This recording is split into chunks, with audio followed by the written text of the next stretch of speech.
Vous êtes branchés sur la radio Campus Unikin, la radio du savoir, sur 107.6 MHz, votre radio. Merci de rester fidèle à votre radio Campus Alma Mater.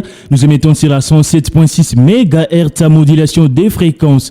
Au sommaire des ces bulletins d'information, la faculté des lettres et sciences humaines et la faculté d'agronomie de l'université de Kinshasa, dotées des salles numériques et multimédia par la fondation Vodacom. La cérémonie d'inauguration a eu lieu ce vendredi 30 août 2024 avec le recteur de l'université de Kinshasa, le professeur Jean-Marie Kayembe. Le directeur général de l'Organisation mondiale de santé OMS a confirmé l'arrivée en République démocratique du Congo des vaccins contre la maladie de monkeypox dans les jours à venir, a annoncé la cellule de communication de la présidence. À la présentation de ces bulletins d'information, Glodave Boloy. Comme annoncé au sommaire, inauguration ce 30 août 2024 des salles numériques multimédia par la fondation Vodacom à l'université de Kinshasa. La faculté des lettres et sciences humaines et la faculté d'agronomie sont équipées des outils numériques. La cérémonie d'ouverture a été marquée par les discours du recteur de l'université de Kinshasa, le professeur Jean-Marie Kayembe et la responsable de la fondation Vodacom. Je vous propose de suivre les recteurs de l'université de Kinshasa, le professeur Jean-Marie Kayembe. Je voudrais exprimer au nom de toute l'université de Kinshasa, Unikin Solutions, notre grande satisfaction parce que là vous avez, comme pour le Christ sur la croix, mis le doigt dans la plaie. Et cette plaie qui avait été provoquée par un coup de lance. Il s'agit ici d'avoir rencontré une de nos préoccupations qui demeure celle de numériser, de digitaliser notre gestion au quotidien. Merci pour cet outil que vous avez accepté de nous accorder. Cet outil tombe à point nommé à un moment où nous avons pris de l'envol. Et cet envol voulant dire numériser réellement, digitaliser notre gestion pour en arriver éventuellement à la bonne digitalisation de nos archives qui doivent absolument nous survivre et traverser les générations à venir. Investir dans le numérique aujourd'hui, c'est réellement se projeter dans l'avenir. Et nous sommes heureux de vous dire combien le geste est apprécié par la fille aînée de l'enseignement supérieur et universitaire qu'est l'université de Kinshasa.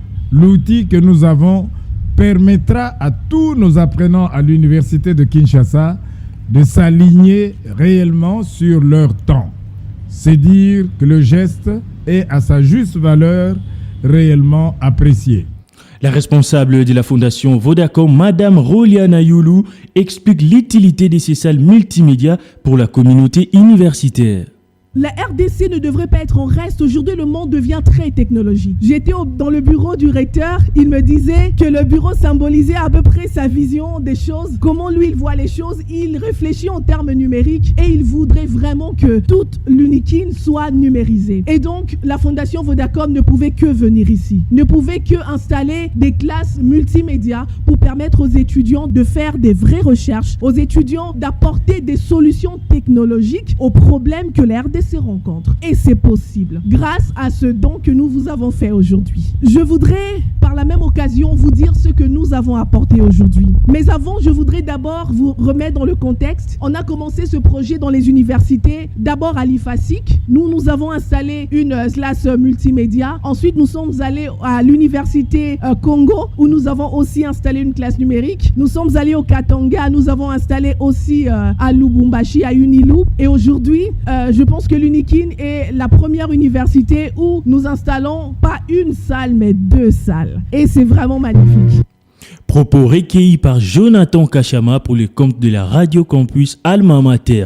Élection du vice-doyen chargé de l'enseignement à la faculté des lettres et sciences humaines de l'université de Kinshasa. Désormais, c'est le professeur Antoine Moussoissois qui occupera cette fonction. Il a été élu par le professeur de la faculté des lettres et sciences humaines lors des élections organisées ce vendredi 30 août 2024 à la faculté des lettres. On écoute le nouveau vice-doyen chargé de l'enseignement de la faculté des lettres, le professeur Moussoissois.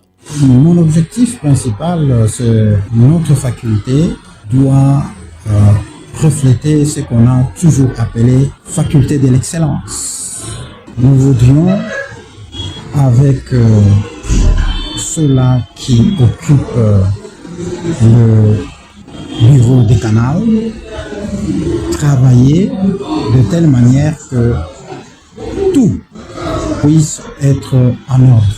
C'est-à-dire, lorsque il y a le calendrier académique, nous devons faire tout pour que ce calendrier puisse être respecté.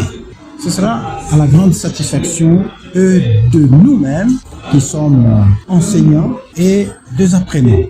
Notons cette brève après son séjour à Brazzaville, République du Congo, où il a assisté à l'élection du nouveau directeur Afrique de l'OMS.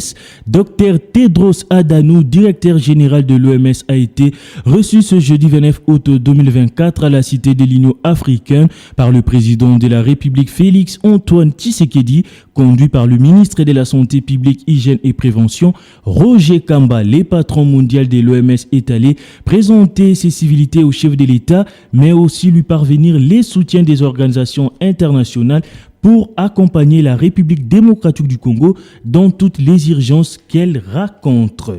Restons toujours en santé. L'Académie des sciences pour les jeunes en République démocratique du Congo a organisé la conférence scientifique sur le virus Mpox suite à plusieurs cas enregistrés dans le pays. Je vous propose de suivre la présidente de cette structure. Aujourd'hui, nous avons voulu organiser cette conférence scientifique sur le virus Mpox qui a été déclarée par l'Organisation mondiale de la santé comme une urgence sanitaire. On enregistre maintenant plusieurs cas de Mpox.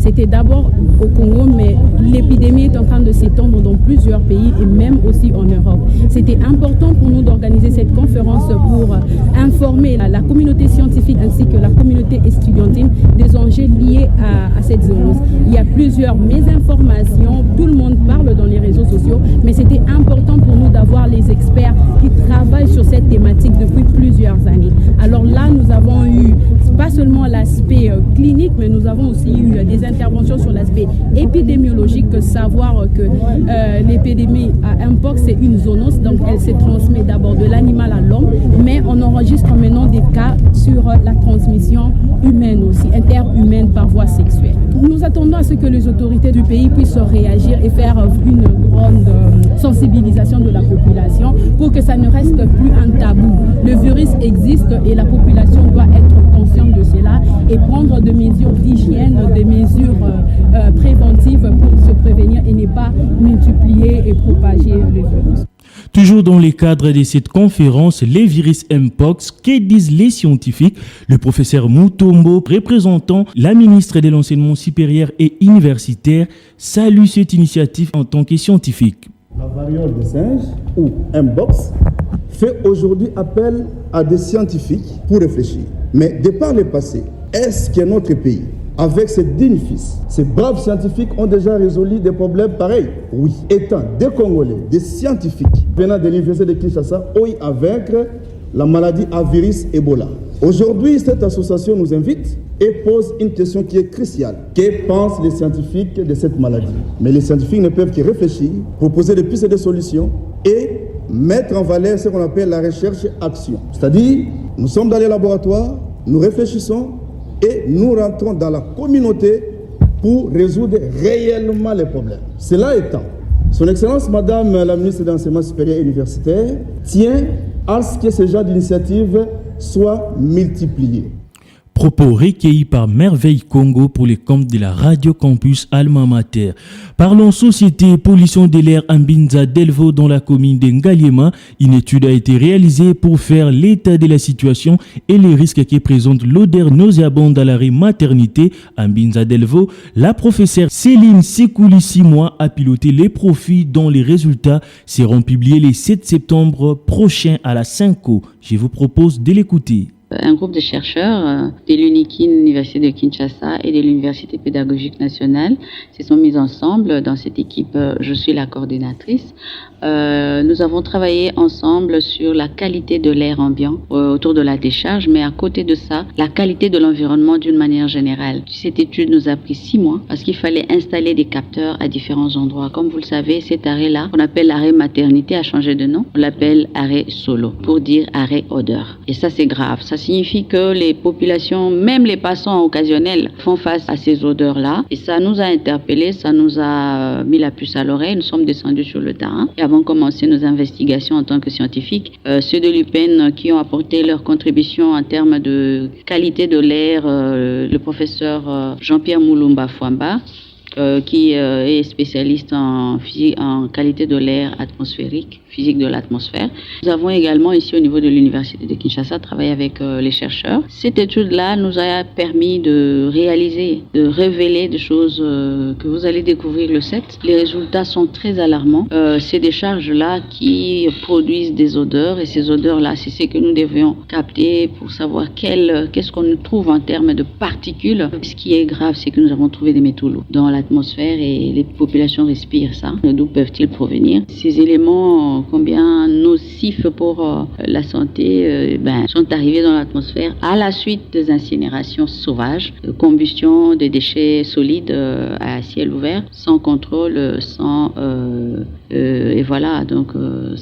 traitement de tous ces déchets-là. C'est dommage parce qu'il y a des populations qui sont exposées à longueur de journée et nous n'allons pas donner tous les détails de tout ce que nous avons trouvé comme résultat. Mais c'est juste pour annoncer ça. La présentation de ces résultats va dans le sens la mission de l'UNIKIN qui veut rayonner à travers les résultats de recherche scientifiques tout en restant ouverte au monde. Ça, c'est l'UNIKIN. La vision de l'UPEN également.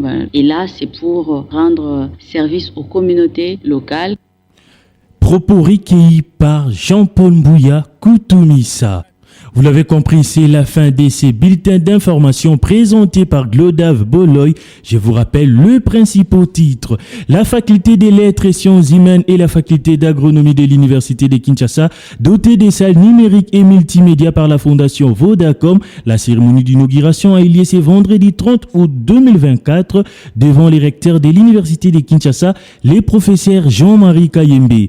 Le directeur général de l'Organisation mondiale de la santé OMS a confirmé l'arrivée en République démocratique du Congo des vaccins contre la maladie de monkeypox dans les jours à venir, annonce de la cellule des communications de la présidence.